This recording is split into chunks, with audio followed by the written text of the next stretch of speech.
comment in regards to a meeting, and we wanted to clarify this because we want you to understand that you all do not have pipelines to the next level. You understand that? In other words, you all have, this is what was said, open yourself to be an instrument. Stay impersonal, don't compare yourself to others. Open yourself to the energy of the next level to do tasks. Now, what we're trying to teach you all to do in the health forming meeting is to use what has been taught to you. In other words, your mind is what we're trying to get you to begin to make work for you. It's a direct, using your brain. It's a direct application of lessons. In other words, the lessons we have taught you, they have registered in your computer, you have experienced the value of them, and now you're having a chance to exercise those lessons. But this sounds a little bit like you've got some kind of telephone connection or pipeline, which is not the case. And we want to be sure that we're not getting people off the track or thinking that it's anything different other than just applying the lessons that you have learned. The strength of mind that it takes to bring in the lessons is what is strengthening your mind. Right. It might be that eventually it will be developing a cable. But you know what? Because we've said this before. It's strengthening that mind that will equip you to one day be able to work in a relationship where there is a telephone communication, but you'll be completely off base to think that's what's happening now. It also would be an excellent opportunity for Booker to start having people listen to things that are coming in through the pipeline, and they'll start listening to voices that aren't voices of T and Do or the next level. So don't forget, your only connection with the next level is still your teachers and the lessons you have learned. Okay? I want to read the rest of this because I want to make sure that you all understand that this is not how it happens. It says everyone has that pipeline, just open the valve. Everyone has used it at meetings. Open pipe by taking responsibility and try and let it come through. That is not so. It's not so. And we thought we made it clear when we started having it. Now, we're not trying to put you all down. We're trying to keep you on the right track. Because this is your protection. Plus, if you all had pipelines, we would have all kinds of information coming in. And we'd be out of our minds. You do. You all have pipelines named Booger and Booger and Booger.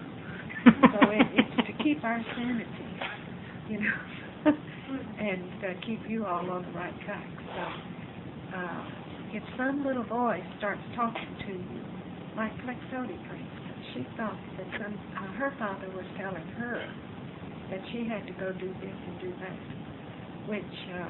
she had a Y connection. One went to T and Do, one went to other members of the next level. Right. And, in her mind, which was totally wrong.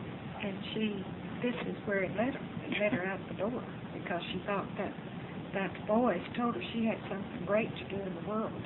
Ron got what married. What did she do? She got married, you know, which is really great. Okay, we just want that clarified because we haven't had time to read everything, but we wanted to clarify that because you can really get off the track if you think you have a pipeline. And all you have to do is open the Bible. Now, or that you're an instrument of some kind of flow or energy. That's metaphysical talk. That's Booger lines.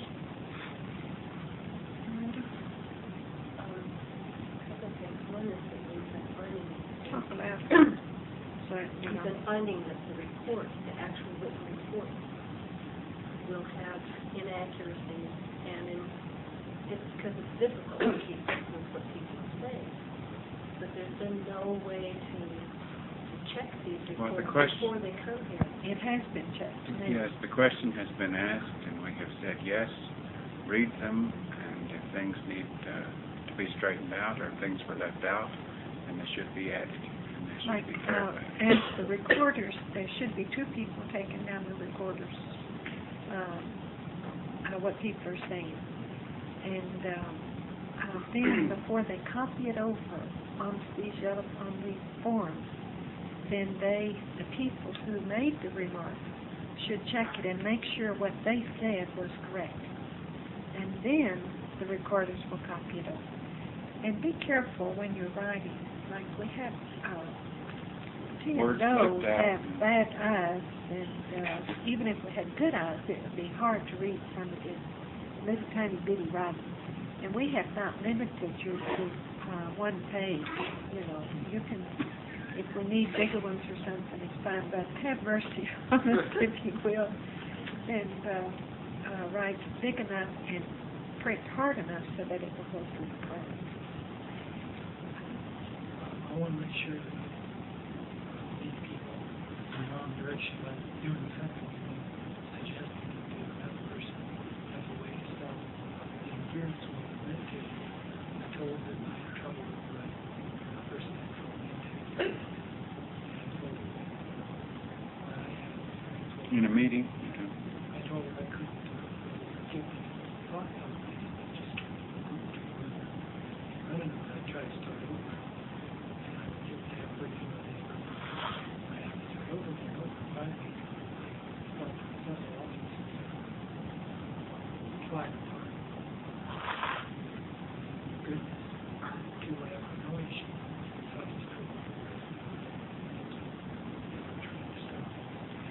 See, that's the right lessons. You're applying the right thing. We haven't read. well, wait a minute, well, I didn't, I you said thank you to the booger. Thank you for trying to stop me. I know that if I push through you, I will gain strength. And I really appreciate your efforts in making me stronger and longer. And I felt like that really They made can it make it into a positive, whichever works for you. What do you do?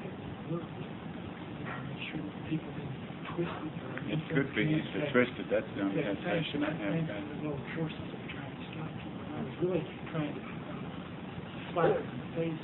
Yes, well, as long as you made that clear. That's not very important. Okay. Well, then- So since whoever wrote it up, we also want to make sure of the lingo that you use. I've heard words that I've never heard us use written down in Yes. these reports. Vocabulary that's foreign to what we've used with you. And we want you to be careful when you're instilling your own type of lingo into here. We don't care for big words or words that we very seldom use, because everything, the reason we keep it simple is because there is an influence with intellectual things. In other words, And fancy words. and fancy words and all like that, and so we keep it as simple as we can, simply because simple words come much easier than big It's words. like your computers should all have the same vocabulary programmed into it, and because you can stay on the right track more easily with the same vocabulary. And once you start employing others, they're just little twinges of getting off the track that come with that. Now, we have been, of course, asking to move as quickly as we can, and in the process of moving quickly, a lot of information is coming in, and and clarifications of what we had brought up to you in the past. And one of the things is that we have received information on is Can I stop you one second? sure, Is that I'm not going to take Yes, it's running. But before we get into that, so that we aren't distracted any and can do it with the impotence if we want, can get rid of any questions because they might have problem. Did y'all bring any questions? From the grant? Y'all didn't bring any questions?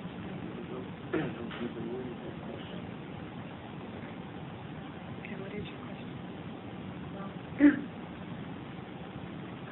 There's been a few cases where individuals have referred to other people's boogers as being responsible for their problems. I was used as an example in my meeting, and it got pretty heavy. I've been Okay. applying my...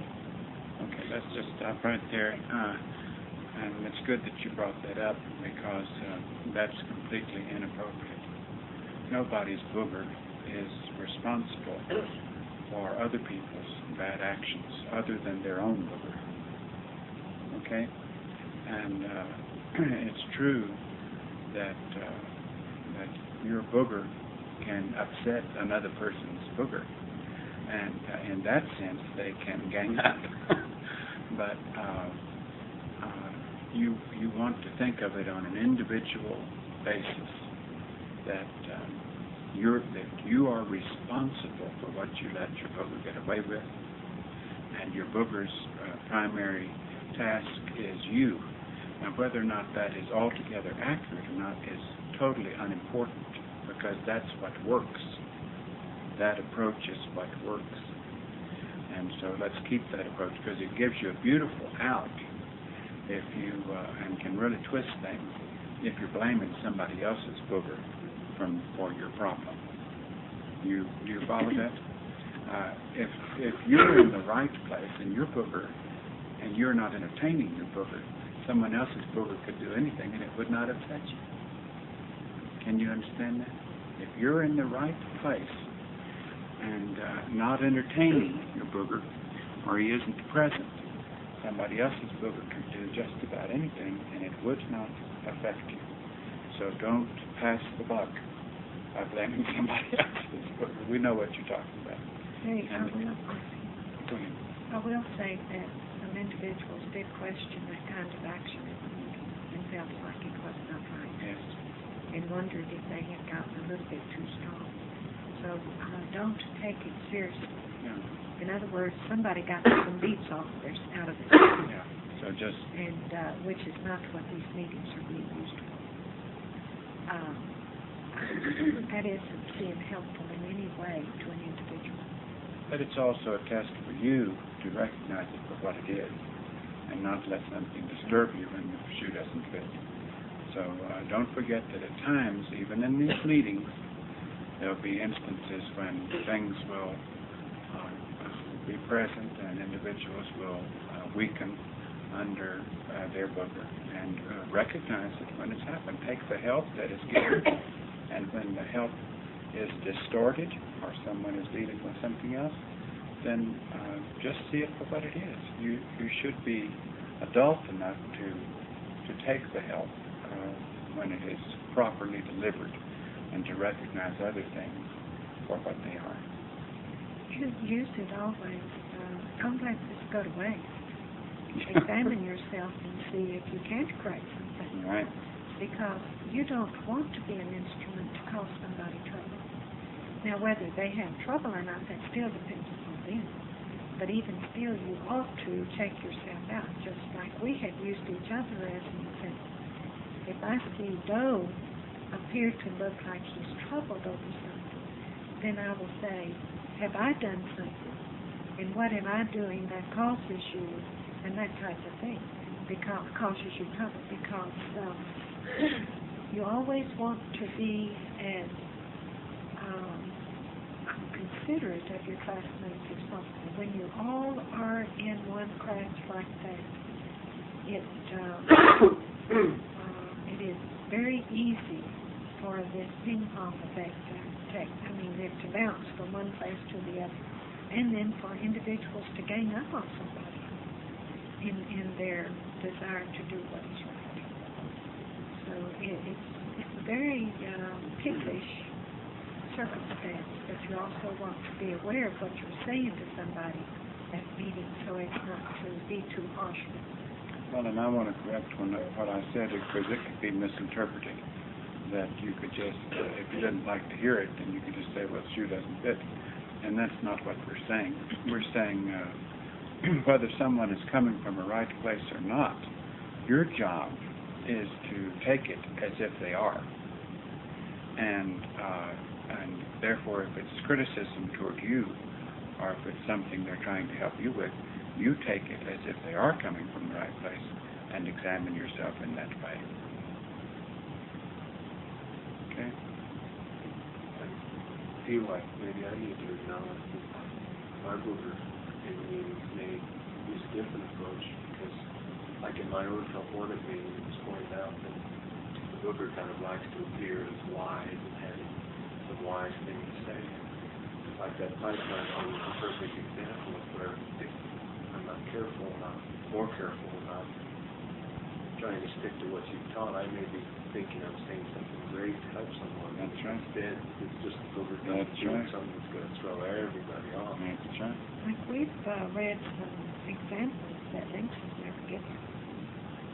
And when people are giving instructions, you're not there to make up your own little examples. No, you're learning to see if you can help people and stay precisely on the track. And the test is, will you start bringing in a little of your mind or little examples that your booger is giving you to use, and they will get you slightly off the track. In other words, if you have really done your homework and learned the lessons that you have been taught, then those will verbatim be stuck to in application to people's problems.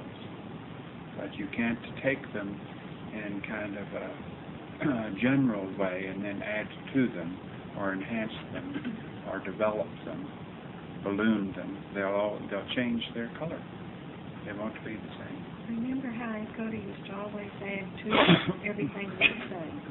His little version of what that lesson's meant. And this is keep him in mind, because he was not the perfect student in that class. And if he had been, he would be sitting here right now. You see what we're saying? So don't allow this wise old booger to come in and try to teach the class a few things, because it's very easy to do, and you don't want to slip into it. You've been taught enough that you ought to have volume to call upon. Remember, that information did not come from me. However, it came through me. But the experiences that we have used were some experiences that we have used. We do not want you to use your experiences that you've had. You can use things that Tien Do had told you, but you don't want to say... use as examples for lessons. Like you don't want to say, well, when I was in the world, not that this has happened, but I'm just saying in case it comes up. When I was in the world, I had such and such and such and such. You know how Lynx has used their vehicles and the experience that they have had in the world for examples. But we don't want you to use that. You can use what Tien Do has said, or Lynx has said, if you can understand. It sounds like we're restricting you, and we are. We're trying to limit you in a very extreme way, and one day you'll appreciate it, because that's what's going to keep you on the straight and narrow. Right, you'll have to do the same thing with students sometimes, and you want to make sure that you protect them. And if you allow them to start drawing on, because you don't know for sure what is your booger and what is your mind. And what is in your mind is what we have given to you. So when you're pulling on something that isn't coming through what has been taught to you, then you're pulling on your boogers. So learn that.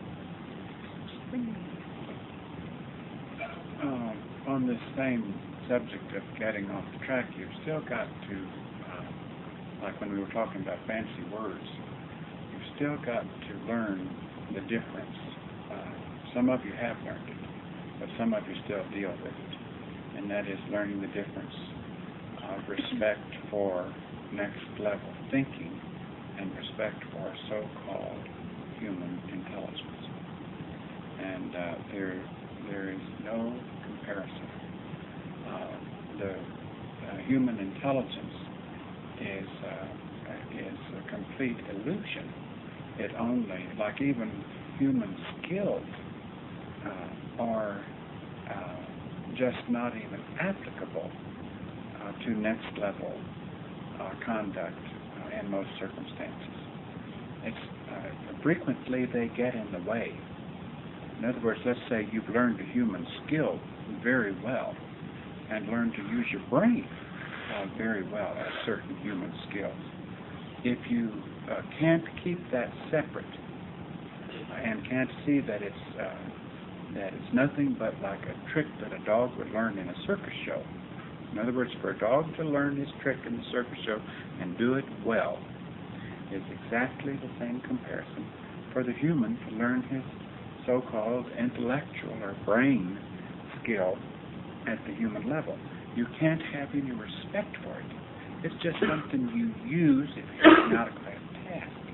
But you realize that it is worthless to the next level. But the application of lessons of conduct, that's next level wisdom. That's what's to be respected in the next level. And it would be a put down to even call it intelligence, because they don't use words or thoughts that go with words like intelligence. They want to have right actions. They want to please older members. They want to function well and with proper conduct, and just don't confuse it with brain skills or vocabulary or a so-called brain ability at the human level. They're not to be compared. They even get in the way, just to repeat myself. It's just a human characteristic that has to be overcome. And it isn't respected at all at the level that you all are at this time. In other words, to say so-and-so really has a good brain or is really smart is good. In fact, I'd be insulted if somebody told me that. That's right. It's like saying they really do that trapeze act well. You know, they really walk that wire in the circus well, and that's not what they're supposed to be doing. You know, a circus act. That's just to do procedures good, to follow procedures, to have a good countenance, do all the things that we have taught you to compliment somebody in that way. Now that's a compliment. And this one. Well, what we got you together for was a different topic, and we want to, if I may, let me start off talking about maybe the meditation. We want you to maybe reduce certain aspects of your meditation and add some things and maybe drop some things. Take your relaxation exercise, for example.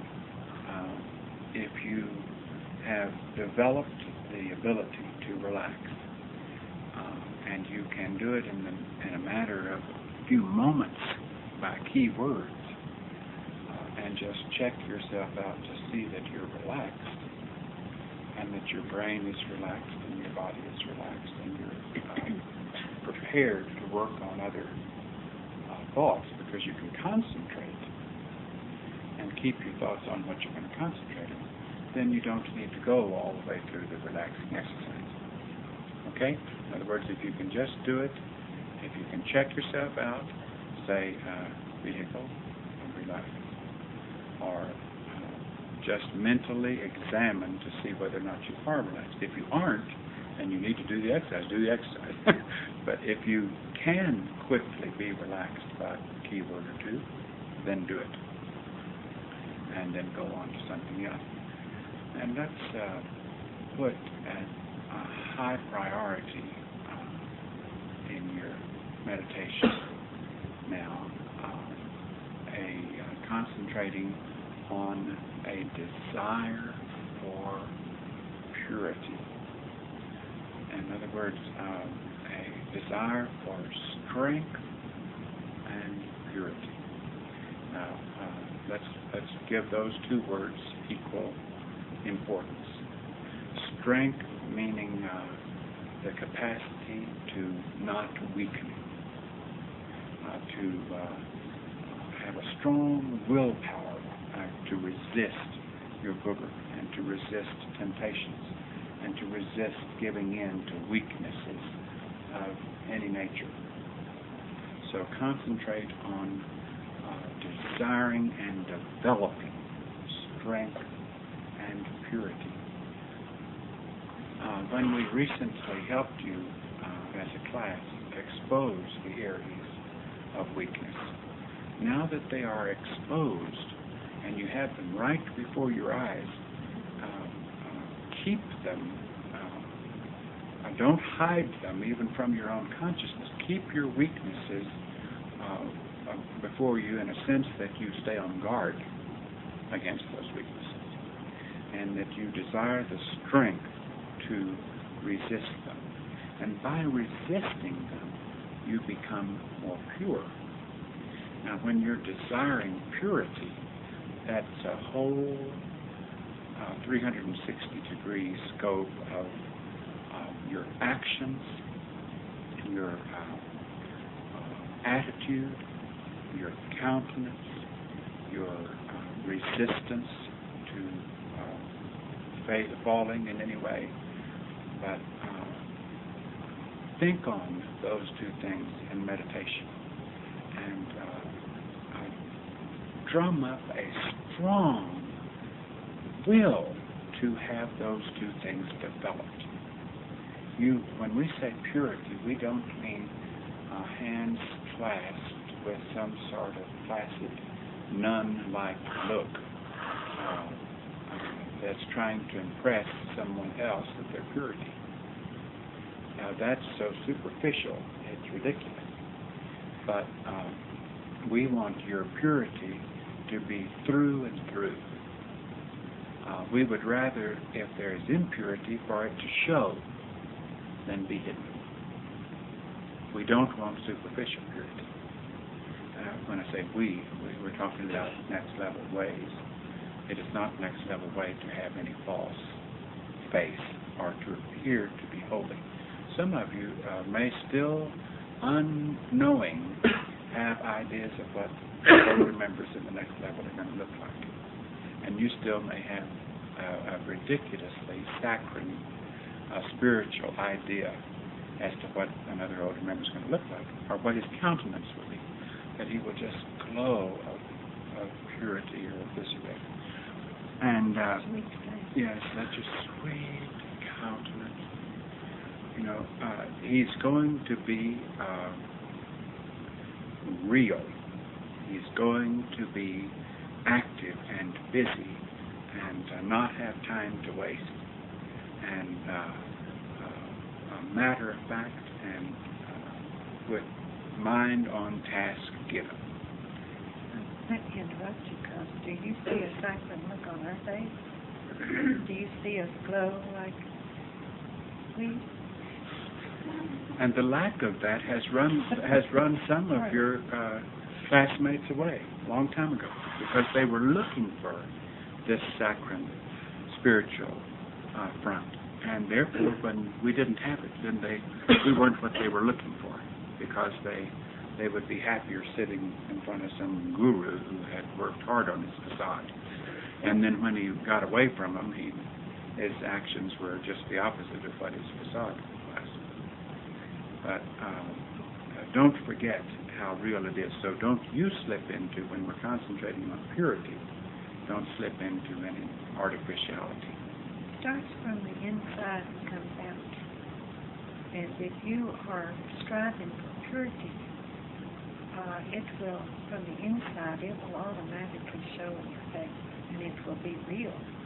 So you don't think about showing it in your face. You don't try showing it. You just try doing everything that you are led to do once you start working on it. You know, when we gave you the reasons that you came on this task, and we put as a top priority on that list to get a vehicle, and I think then it was thoughts, deposit thoughts, and then it was strengthen your mind.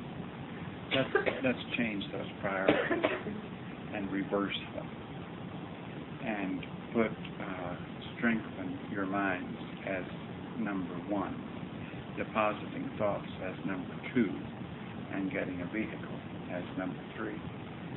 Now, think of also that you came and took a vehicle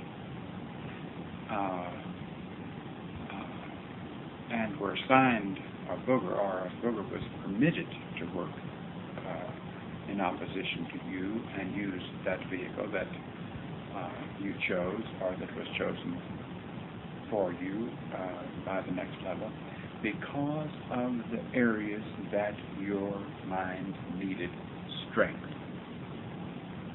Now, if you would say that over to yourself until you really understand it. In other words, let's say that you have graduated from a planet, and the more we're around you, the more T and Do are convinced you certainly did graduate from this one. And but that you got into the next level, and there were lots of areas that strength was not developed in, that you had not become tough. You hadn't developed from whatever garden individuals came from, or individually you might have come from. You hadn't developed certain areas of toughness that would help you function better as a member of the next level. And let's say that since you had graduated into the next level and had these weaknesses, you can look at this task of coming here as a postgraduate task, one where you couldn't really get into professions, or you felt inadequate to function in the areas of your training without developing more strength in the areas of your weaknesses. So the next level assisted you in choosing a vehicle, and even permitted certain boogers to get their eye on you in order to give you exactly the ingredients that would give you the opportunity to develop the areas that you were weak in. So let's put this at the top of the list of reasons why you were here. Am I saying it clearly? And concentrate, then let's link that with your meditation. Now when you're meditating, you're asking for strength, and you're asking for purity. Strength to resist things in order to become more pure. And as you ask for that, like he said, the impure things will be expelled and will surface more and more, so that you can more clearly see them and get a better grip on how to work in opposition to weaknesses. Can you add to that? Let's take what we want you to do is to really examine yourself.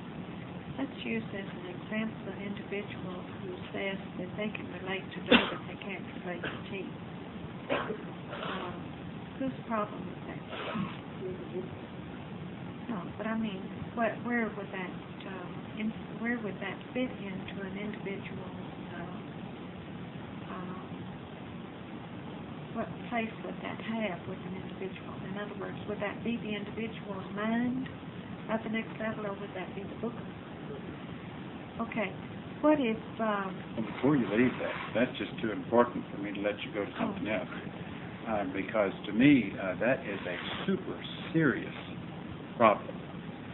To say I can relate to someone, to maybe a younger, older member that is near me, but I can't relate to a person who's a little older member than that person who is teaching me, or one of my teachers. That doesn't add up. That doesn't jive. There is a serious kink there. Either that person has not yet even gotten rid of the booger enough to see the value of T's development. In other words, can't see T for what T is. I'm not the only one that can see T for what T is. And if I am, or if there are any of you who can't, then you're in serious trouble. And I mean, it's serious trouble. In fact, I would have my serious doubts about how you would be received back in the company of other older members if that was in your computer, if that reeked from your mind that you could see one of your teachers, but the other one you just really doubted Well, or the thing wondered. of it is, now let's keep that straight, because it's the booger. That's the right. booger has That's a stronger hold on you if you have that That's difficulty. right. That'd be the only reason you couldn't see it. Right. It's That's the because only reason. the booger was still coming through there to the degree of having some sort of analysis of tea that would be so inaccurate that would prevent you from seeing tea for what tea was. Can you understand that? In other words, the booger has, if you've been so used to listening to the booger's judgment of things, then I'm sure that booger would delight in giving you a judgment of that nature. So you've got to learn that something is there. The booger's presence is there blocking you from seeing something very valuable.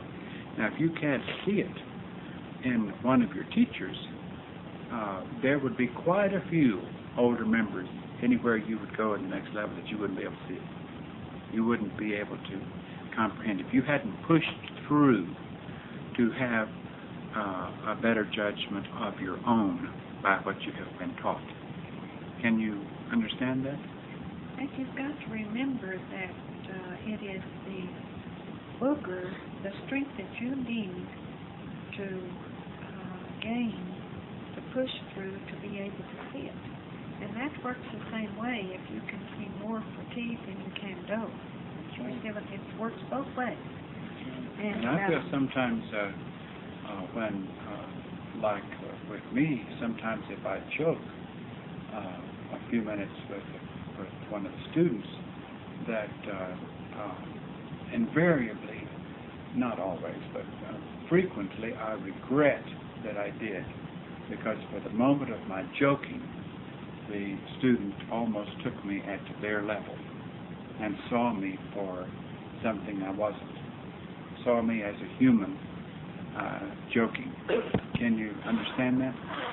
And that's because of where they were. that's right. And they need to work on it. Do you all understand what he said? Like, well, I don't know that you all can go into it more if there's some questions. Let's take another thing that the booger makes you think it's you.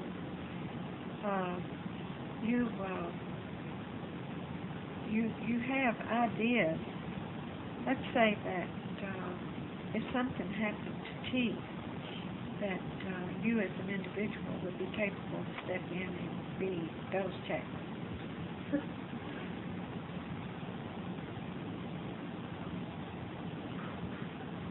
Oh, God. Quite a bit of ego. That's ego, Quite a okay? bit of ego.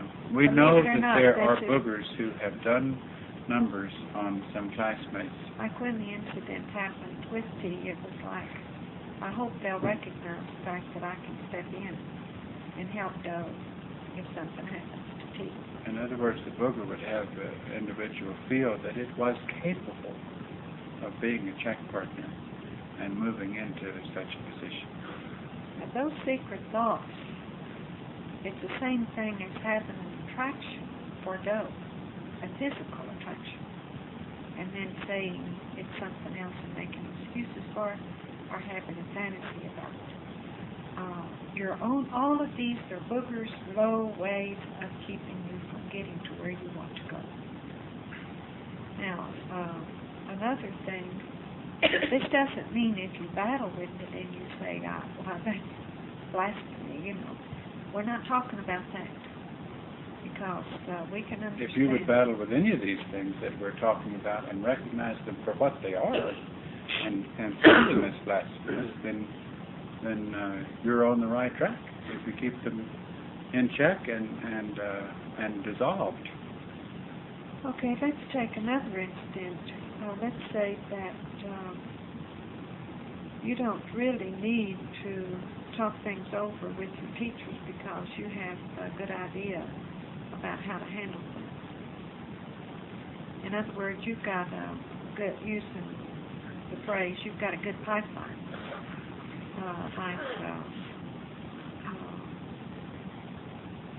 In other words, what you've got to understand is that it's your mind that is coming in when you need answers. Let's use Kadoti for instance. Your mind replaying lessons you have learned. Right. Let's use Kadoti as an example. He was working on a little thing for an individual, a little story type thing, and he said in his meditation sometimes words would come in, and he used the phrase one time, which we quickly corrected him, that somebody told him, gave him this line in his meditation, and we said, well, wait a minute, nobody gave it to you. It was your mind that did it. If somebody does whisper in your ear, and if somebody does give you answers, you better watch it. If it differs from anything you have been taught, then it was an alien. And this is what you are here to learn. Remember, if any of you have read that little Adam and Eve thing down in that book, Adam was extremely weak. The Lord, like we said on that tape, the Lord loved him very much. He was not evil. He was just weak. And the Lord wanted to strengthen him. And he put him in a position to become strong. Now, the Lord loves all of you all too. And this is why he has put you in this position to help strengthen you. And learn, so that you can learn how these old boogers on these gardens can con you. And you've got to be above being conned. But before you can be above being conned, you've got to learn its characteristics.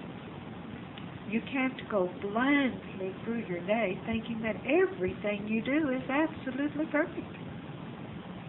Because if that was the case, we would not be sitting here. And there isn't a single person sitting in this room or in the back in the Amarillo craft that does not have something that their liver comes them into believing or doing. None of you are. Several. There's not an individual here or there that doesn't have many things. Did I not say that right? No, you said it right. I'm just adding to it. Sure. There's more than one. But, and so therefore, your task is to analyze everything to make sure that it is right. If you believe that you can receive information without coming through your teachers, then that is your belief. And that is one of the biggest things that I know of one individual who battles that, and we cannot reach that individual. We can talk until we're blue in the face, and invariably it will be twisted and turned and made to sound like something that we did not say, and end up analyzing it and saying, well, I knew I had the right answer to begin with. You see what I'm saying? In other words, it isn't conscious. It all happens as naturally as getting up every morning at a certain time.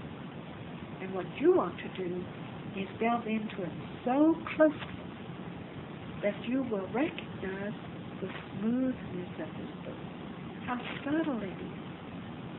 It can, if you hear somebody saying, or a thought come into your mind, you're doing this job really good. Who's talking? Your mind wouldn't tell you that. Your mind knows that you're doing it good. You see what we're saying? And your mind is trying to do it better, no matter how. It's knowing how to overcome the con artists of the garden. And in the process of doing it, you will gain strength. And nothing. It doesn't mean you won't battle with it, but you will win those battles. You will learn what those characteristics are. That's the most important thing. You can't believe what tries to come to us. And if we had not learned how to do it, you would be taught all kinds of things. But that's why we were sent here, because we knew how these con artists are. And this is what you must know. And the purpose of your being here, like it's number one on the list, to gain strength. And to know how these current orbits flow. And each one of you have a different one. And that one can even make you think you're just doing everything just right. And if it is, you can just say, like that guy has. You're an indication right now of my telling me this and thinking I will believe what you're saying. It doesn't mean you put yourself down.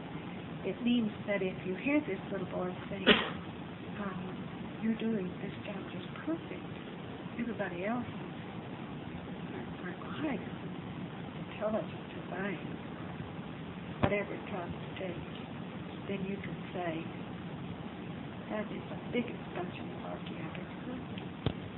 It is so, because I know that I can do it better, and everybody gets better than I'm doing it right now, and I'm not going to listen to you.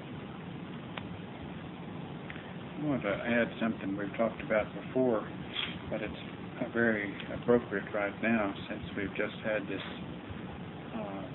period of trying to expose all of our weaknesses.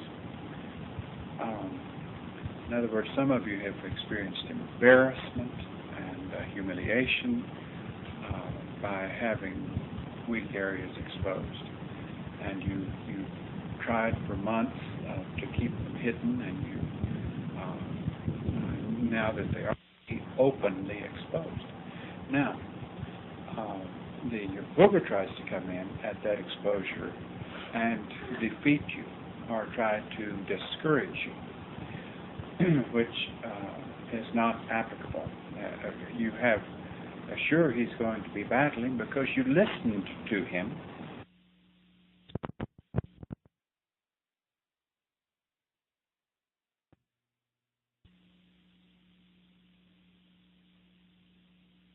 You will again be entertaining him. And if you listen to that discouragement for a while, you will again weaken. Now, if you don't listen to his discouragement, you will suffer embarrassment and humiliation and shame and so forth for the things that you have done, that you have weakened in, that you should not have done. That suffering builds the starch for resistance. And don't forget it. We've told you this before, but we'll tell you again, that the suffering that you feel from realizing that you had weakened in certain areas, you should suffer, because if you are suffering from it, it means that it meant something to you. You can't believe that you could have weakened in those areas. So the suffering you should be experiencing, but you should take advantage of it in a positive way, and recognizing that it is building the stamina and the starch against resistance. If you weaken again, that starch will be expelled and would have to be built again. It does not stay. But don't just ignore the suffering. Look at what you have done, the things you have done wrong. Feel the humiliation of knowing that it's less than next level conduct, and take advantage of that in building determination and starch against resistance. It can be for you. It can help you move very quickly as you build that, and that test comes back to you more quickly. It doesn't have to be a long, drawn-out thing of proving that you can resist in the areas of these weaknesses. It can be a quick thing if you prepare yourself, because you're all going to be tested in the same ways you have weakened. But wouldn't you rather be tested quickly and have the guts that it takes to resist? So back to where we started our meeting. Meditate upon strength and purity. That strength which will give you the resistance to provide for purity. You all know how to meditate on strength and purity? And meditate. Do you what he means when he says that?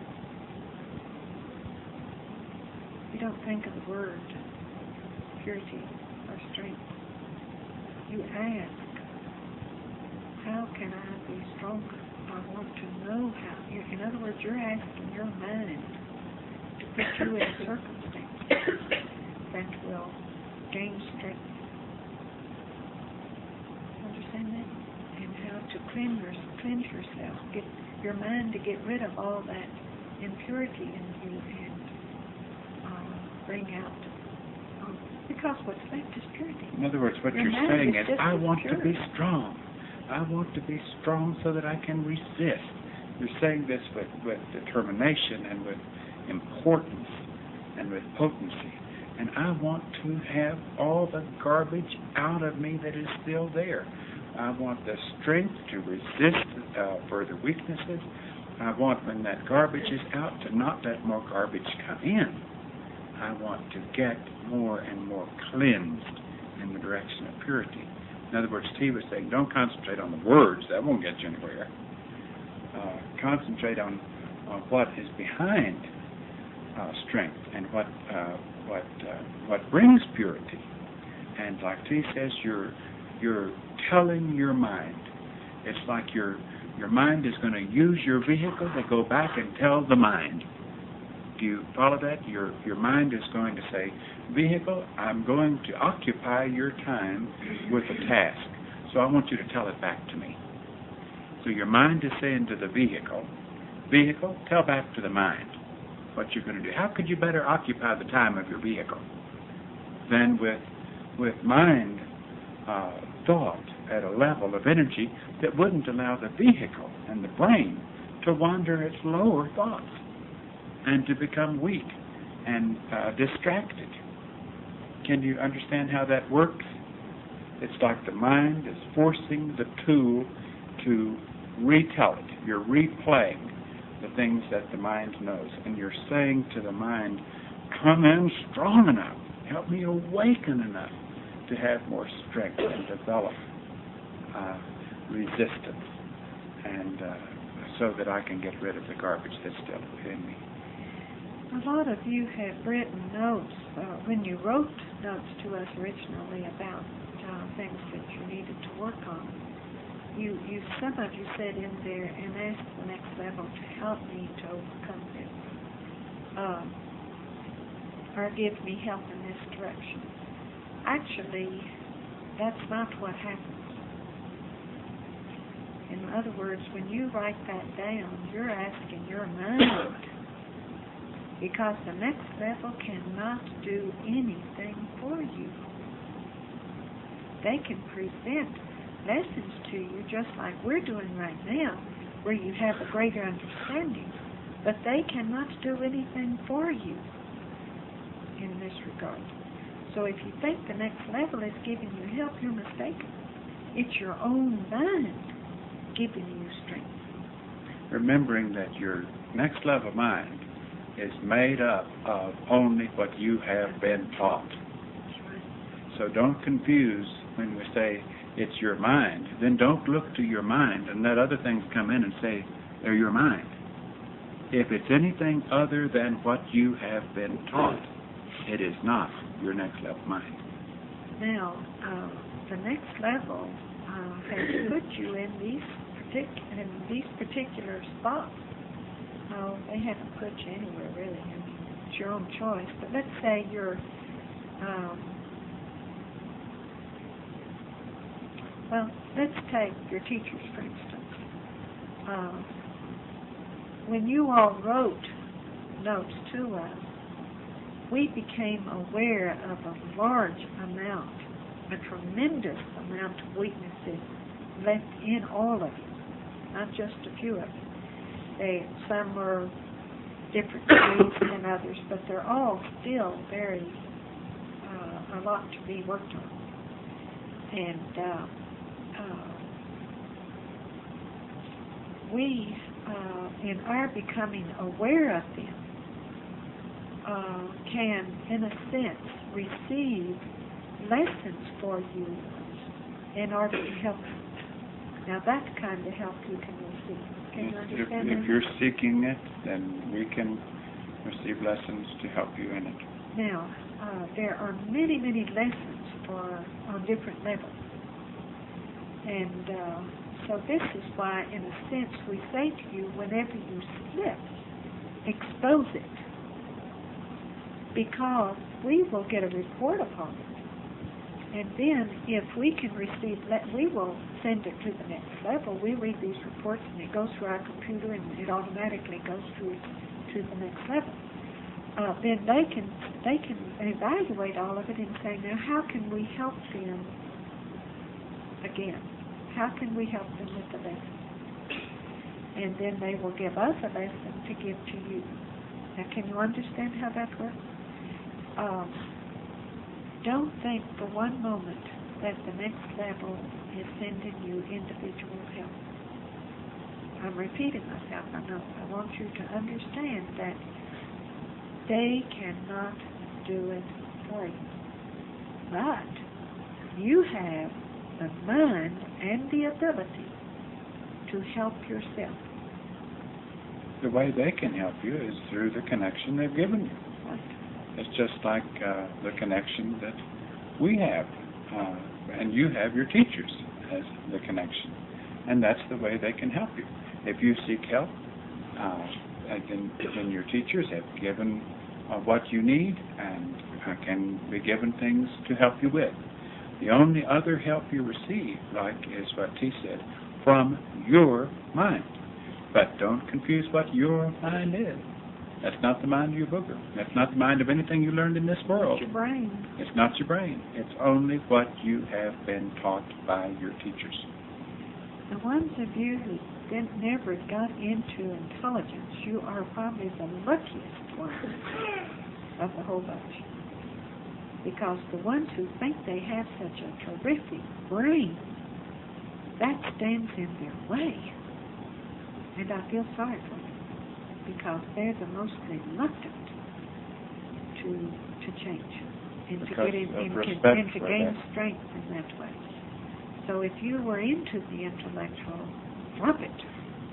Go simple-minded.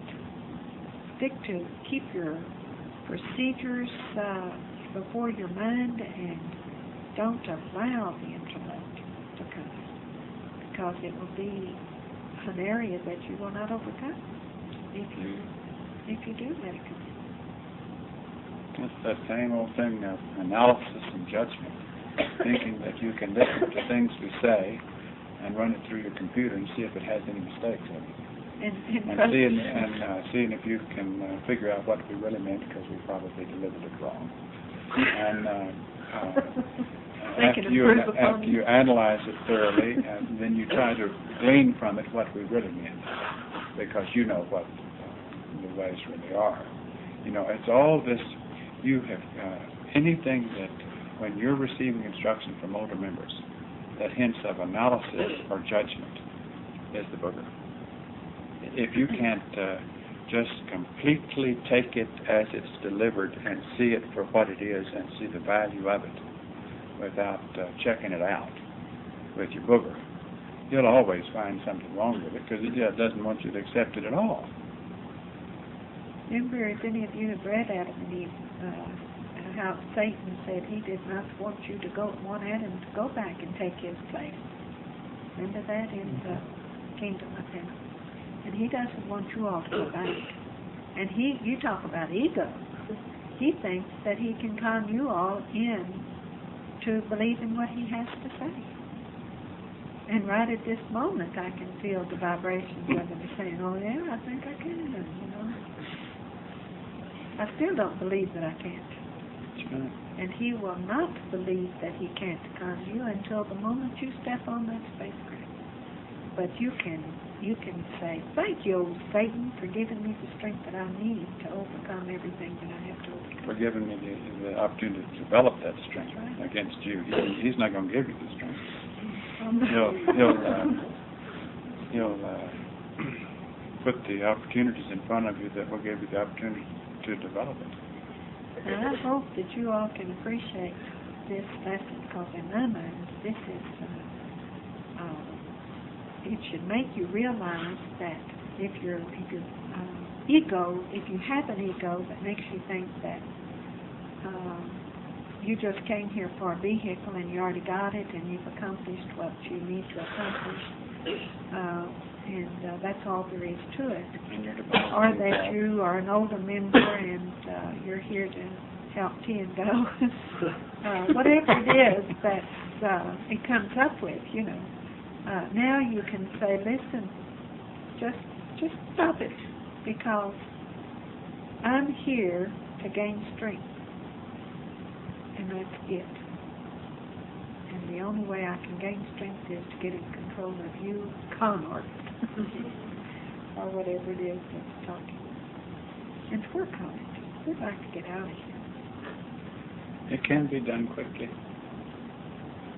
Be stubborn in this way, but don't be stubborn towards your classmates, unless they're trying to con you.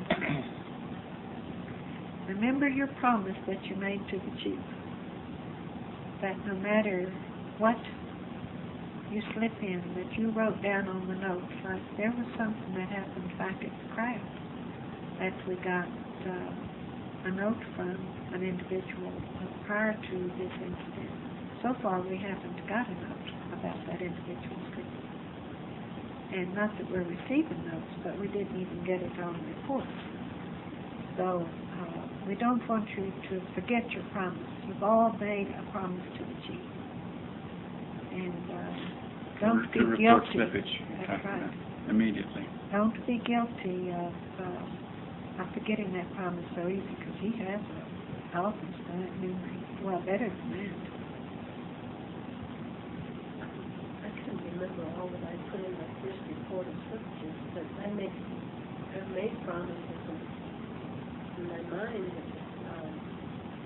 since then that if I slip in these areas, I'm going to have a slippage. So even if I haven't written it down, because I honestly can't remember what I put in. I know I didn't put in everything because things are still coming out. If you have in mind what you would like to overcome and what you'd like to be, work toward becoming, then we did not keep those notes, but we remember just about what everybody had to deal with, and that you can add to it if you want to. Yes, and the important thing, well, like P said, if there are things that haven't been exposed, they still need to be exposed. But the important thing also is any further slippage has to be exposed. Don't let your booger twist that thing and say, well, I promised the chief that I would report any slippage to T&O, and now we're reporting slippage to meetings. And yet, Links received the instruction to have it done this way. So you're still reneging on your promise if you don't report slippage as you promised the chief that you would. You see what I'm saying? Because your booger would like to come in now and give you some justification for not reporting slippage, because he could say, well, I promised that I would report slippage to T&O, and now T&O are having me do it. It's still being reported to T&O. T&O have been given the instruction to help you with the slippage in this area as you asked for tougher measures. But your booger doesn't like any of those answers. I mean, he doesn't like anything you asked for. Do you know what I'm saying? When you asked for tougher measures to help you conquer those things, he's certainly going to, when those measures are given to you, he's not going to acknowledge them. He's going to try to wiggle a justification out of using them to your benefit. So be aware of that. You don't want, maybe Joe said this, but I don't, if you did, I missed it, but I'll add it anyway. It won't hurt to repeat ourselves a little bit. But don't let your booger use the excuse of, well, I didn't put this on the notes, so I don't have to send a slippage report. Yeah. Mm-hmm. You see how he will, that's right. He will go in all kinds of ways to justify your actions. And what you want to do is anything that you do not feel right about is considered a slippage. Anything less than what you have been taught as perfect next level conduct. There are more serious things than others, and those serious things frequently are the ones that a booger likes to have you hide the most carefully. Yeah, let's use Tolodi as an example because we have a report about your slippage note that you sent. And they wanted to give you a solution, so to speak. They gave you some monitors, right? You don't really need monitors. Just like we do. Let's tell them for what the slippage is. Okay, like reading words on a note. And because you catch yourself and moving your mouth, letting words come out of your mouth when you're thinking, you catch yourself. No one needs to catch you. You catch yourself. Just keep on doing it. I have more anything to do with In the lab, is that right? pressure situation. The other things I do so I couldn't stand it. No. And watching it, No, and what good? They're going to catch it about the same time you catch it anyhow. Okay. I wanted to use that as an example.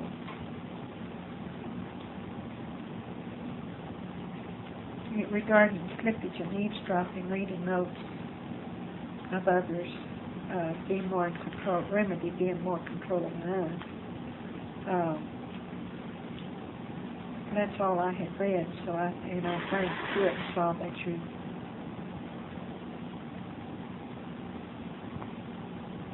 about a monitor. Right, it wasn't that,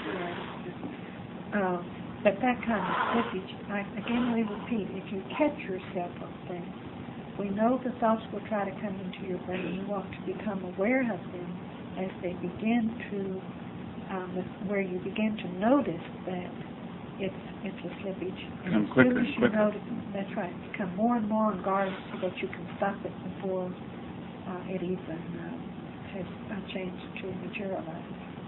And but those kind, that isn't really a slippage. If you stop it, it's when you give into it, when you blow your stack over something, that's giving into it.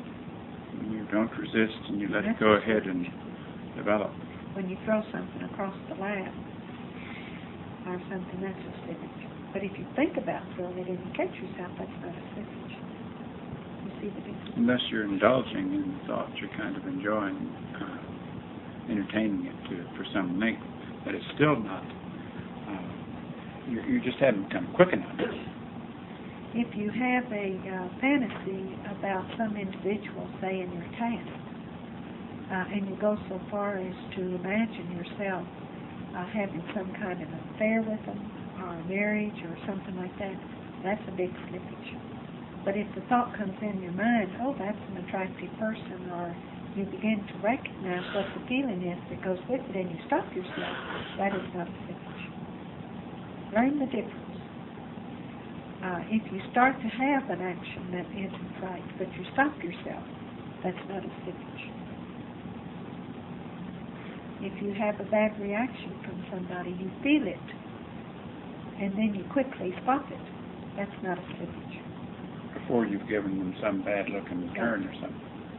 But if you do have a response and you quickly say, goodness, that was an awful response, let's start over so I can prove to you that I can have the right action, that's not a slippage. Right, no, and the suffering that you would feel from that right there by setting things straight should get you more quickly toward correcting it. Hopefully these are just...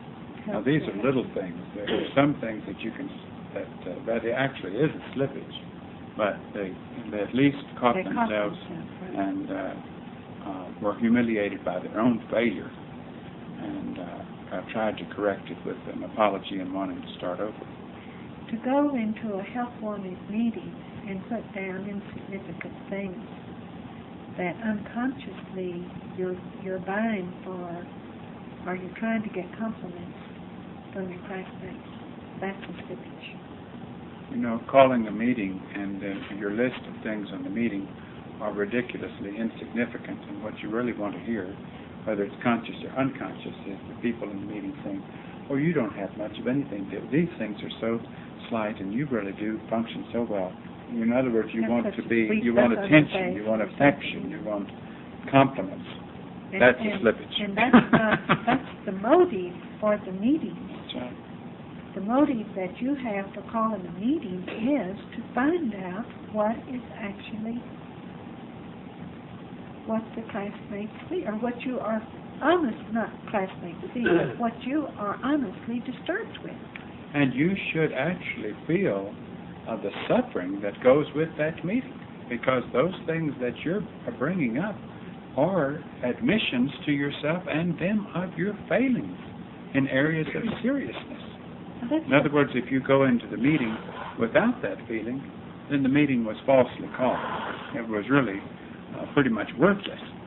It's when you recognize something that you know was not next level conduct and you are not licking it, you have slipped again in it, or you need help in it, and it's serious.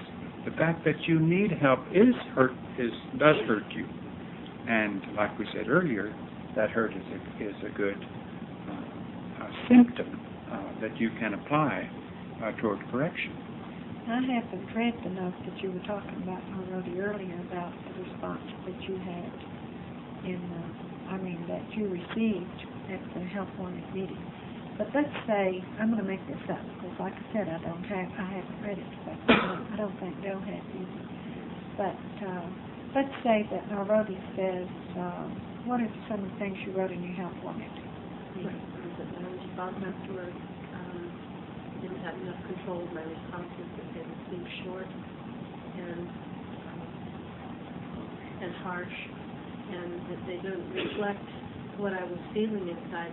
Like, I don't remember exactly how I expressed it, but I knew I had difficulty with particular responses, and that I'm afraid of showing weakness, like showing my emotions. Okay. Okay, suppose I said, yes, you're right. You do have trouble like that. And you scare me sometimes. That hurts. That is not the right way to respond. In other words, to say, yes, you're right. In other words, you're not helping somebody, you're putting them down. Now, you can say...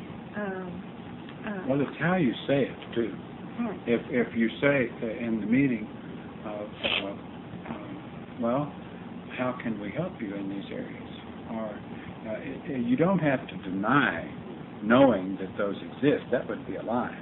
But if you say, yes, you're right, as if to say, well, I want to rub it back in your nose, I want to rub your nose back in the dirt. But you can say, well, since you have become aware of those, and since for me to say that, if I'm in the meeting and say, since you have become aware of those, how do you think we can help you with them? In a sense, I'm admitting that I know that they exist too, right?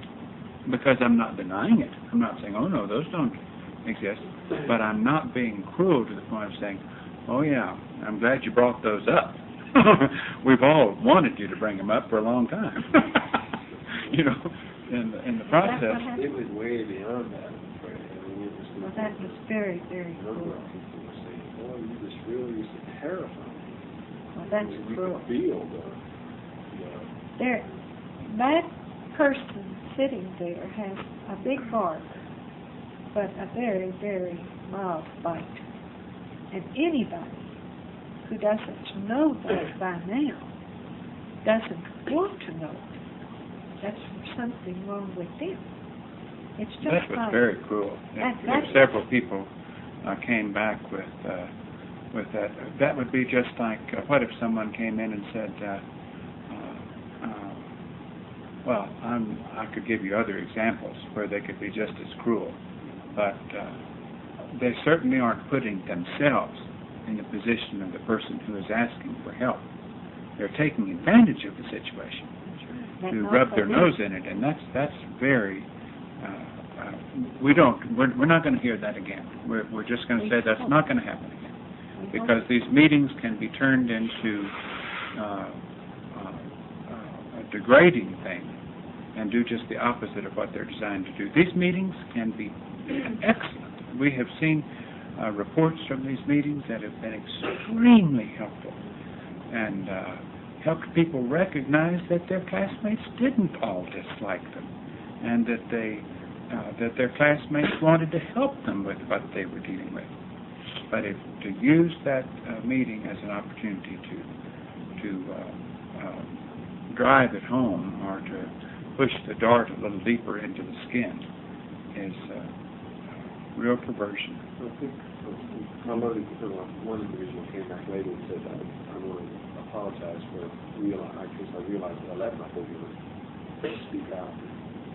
So I think there was some awareness. Well, that was good, but that was also a slippage, and we hope we got some slippage notes for individuals who did Yes, that. anybody who did that was a Because, slippage. yeah. Anybody who let their booger use their mouths at that meeting, that was a slippage. If you take somebody's weakness, let's say that Norody is one of these that, I sometimes think, that are kind of We should harsh, see Now, your response would be, it's true, Norody, sometimes you're not. But because Norody talks with strong boy, you all think that she's strong. But she's probably one of the weakest ones in the class when it comes to that. I don't mean weak in overcoming things. You've got to remember that this little sweet, weak little voice and not able to talk in front of people is a booger talk. It isn't the mind. The mind doesn't respond that way. Do you know what I'm talking about? It takes a lot of strength to write a help-wanted note and not allow a booger to come in and say, don't be too harsh on me. Or to I can't vibrate take that. it. I can't take it. What I really want you to say is that I've got a sweet face and I'm kind and I don't make too much noise. You know what we're talking about? That's all booger. That happened too. All they're trying to these things do is will get happen. you. You all are, one thing these meetings are going to accomplish is to help you all, even as a unit, see the faces of boogers as they appear, and to be less and less tolerant of them in yourselves and in others in the right way. Let's say that you were turned on by somebody. You see them and you notice the curves of their body or something like that. Whose fault is it that you notice that in an individual? You know. Letting the booger have his feelings. That's right. It's two sides. It's the person whom you are looking at. Chances are that booger in you sees the opportunity of another booger being there. Can you follow that? And your booger says, oh boy, here's an opportunity to get your eyes off, get you lured into something. So what you want to do is blame that person that you see, that you happen to see on that low level. Plus you blame your booger. Wait a minute. In other words, the person who is, they have to be vibrating something for your booger to be able to zero in on it. Did I make that clear? Their booger has to be present whether they know it or not, for your booger to seize it as an opportunity to work against you. In other words, now they may not even admit that they were vibrating it because they may not recognize it for what it is. Let's say, like, there was one classmate that you had for a while that isn't in the class any longer, who, when we told her that she had an air of sensuality with her that she was going to have to get rid of, she thought we had dirty minds for seeing her, because she was convinced that she had no air of sensuality with her. Even though as she moved, just the movement of her body, you could tell what kind of air she had with her.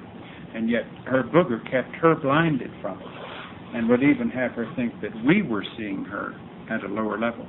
Now, if she had that presence with her, and you had a weakness in area of sensuality that might be applied to that kind of particular vehicle, then your booger tries to get your eyes to look at what that booger's doing in order to distract you and to lower your vibrations. And in other words, if there were no boogers present with any vehicles ever vibrating in sensuality, no boogers would ever have to deal with it with any of your classmates. They might have to deal with it still as coming into their mind, or as they saw humans who certainly invite those forces to surround them constantly. You see what we're saying? So, but that doesn't mean you can blame the booger of that person. You're blaming yourself for listening to your booger that has seized the opportunity of another booger's presence in order to get your eye. Can you follow that? What's so strange is that the response, let's say that there's somebody, let's say a male is turned on by a female, and they interpret that as being attracted to that person, and they like them. The body likes it. The mind, the brain likes it. The mind doesn't. In other words, what you should do is despise that person, because they have not gotten rid of that booger that keeps causing you problems. But you don't despise Chakotay, because she's Chakotay may not even be aware of it, using Chakotay as an example. Goodness, I wish I could clarify this. In other words, let me You said you despise that person. You despise that weakness. Yes, it's in not the person. that person. You don't become attracted to them and favor that person. You look at them and say, why don't you get over that weakness so I don't have any more And you trouble? despise that weakness in you, because if the weakness wasn't still in you to listen to your booger, the circumstance would have never arisen. You don't blame that person. I'm not trying to say that. In other words, what I'm trying to make you all understand is that you do not show any, have any feeling of attraction or favoritism toward any classmate. You treat them all the same. You're not turned on by one or the other. Because of the fact if you are, then it's because that person that you're turned on by is dealing with something. And you want to despise the fact that they have not overcome it. But then you have to work on strengthening yourself so that you're not conned by that kind of person or that influence in that person. You see what? Well, then you still have a weakness in that area, or it wouldn't even come into your mind, right? Right. Oh, Yeah. No, Right. there's weakness in both things, That's but right. what I'm trying to say, and I don't know if I've been... Well, let me say it this way, too. A lot of times some of you will, without knowing what you're doing, like to work with certain task partners, which is frequently a clue that there is a potential wrong there. If you work better with certain task partners, or you wish you could work with them on this or that, like some would even say, the one we mentioned a moment ago, who's no longer in your class, would say to task partners, I really do like working with you, because you can keep your head in the right place. I know that you always act like a member of the next level, and I really appreciate that. I can really, in other words, this is a con job on both brains, because the person who's delivering it believes it, and it's the biggest con job that could be. There's no truth to it. Anytime there is a feeling of someone that is kind of special, or that you can work with them a little better than someone else, the potential of difficulty is there. Both boogers are just first going to see if they can't have something develop. And they'll even have you seeing it pure as pure thoughts and next level action right down to the altar. If you let them. If you let them. That's right. That's right. Because that's the way they work. It's really a sneaky thing, but the translation is what I was trying to get across. You translate it as something good when it is really not good. And you should convert it back immediately and say, boy, this is a problem area. It's the weakness. It's a weakness, and I want to correct it because it is not right. Because it's a con game. Con game right down to the lower epidermis. You know you have 5 skins. Okay. Before I had always directed my questions to like to go to the electrical service and all of this. What you find, and that is pretty much what you're saying was that actually essentially looking at your mind surface things. And is that big enough data as for your direct questions? No, it's What's not the your directing clarification? your questions. Exactly. It's as you desire something. It's like putting more effort into digging deeper into the computer of your mind, and there's nothing. In other words, if the computer hasn't been fed by lessons that your teachers have taught you, then you can't get any help from that computer in those areas. But that is your mind when you're asking for strength and work in that area. If it's anything that can't be answered by what you have already been taught, then you have no business desiring it in that way, or you'll get answers from some other source. Talking about the surface, sufficient impurities. Well, your mind, yes, if you're asking for that in impurities, your mind will help force that out because you're opening the door to it. You're saying, I want to resist less exposure of impurities. I want them to come on and surface. And your mind, in a sense, has just been sitting there waiting for you to want it more. In a sense, we're not changing anything. You're still looking to your teachers. But I don't know if you were here when we were talking about it earlier, but you don't have a pipeline to the next level. You have only, in addition to your teachers, you've got a computer bank over here that has been fed with the lessons that you have been taught.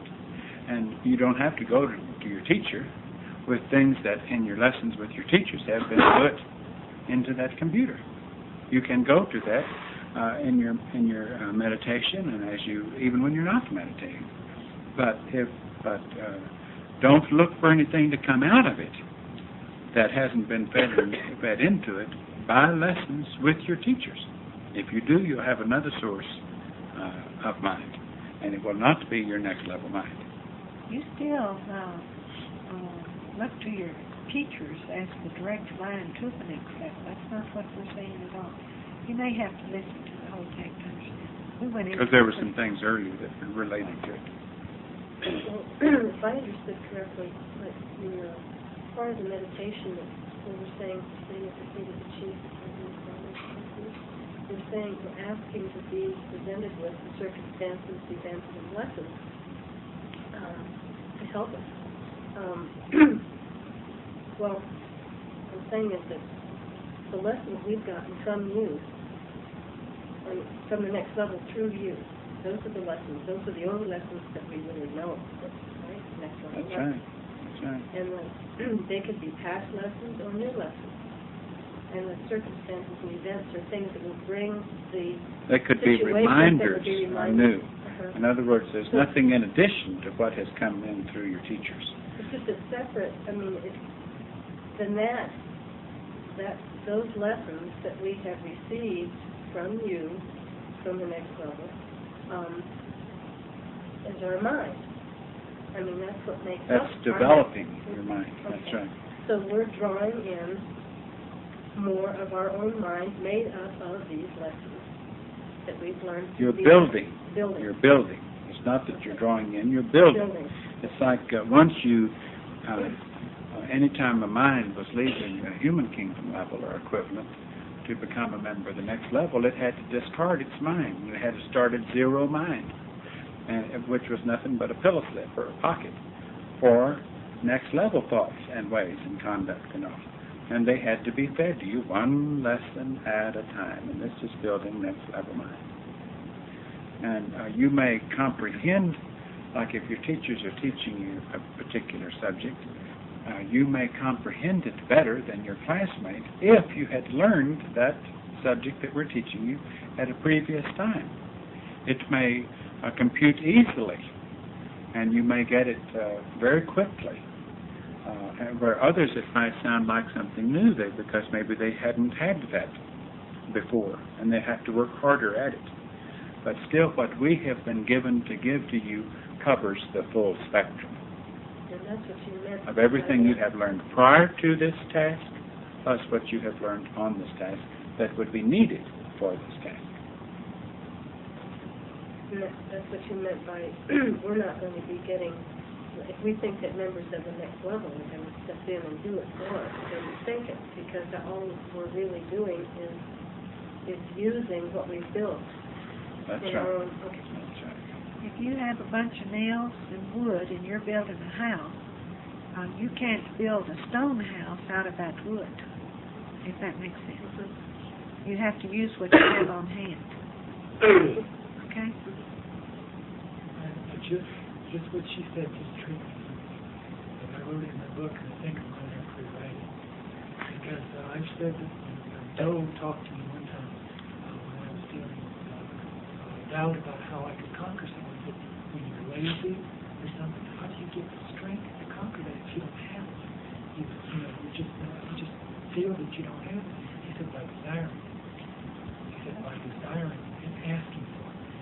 And I can see now by putting that in my book to the humans that, okay, when you're presented with something you think is against your knowledge, I can't deal with it. I think you sit down and say, I want the strength to do it. Well, at that Well, time, that that works. was probably appropriate, but this is an update, and this is some more clarification. Well, but even we But- told them earlier well, today let- that, let me finish. excuse me, The desire is right, You can but receive what you're doing is drawing on your mind Mm-hmm. to bring that in, and all you have to do is just include that into that book. it's nothing new.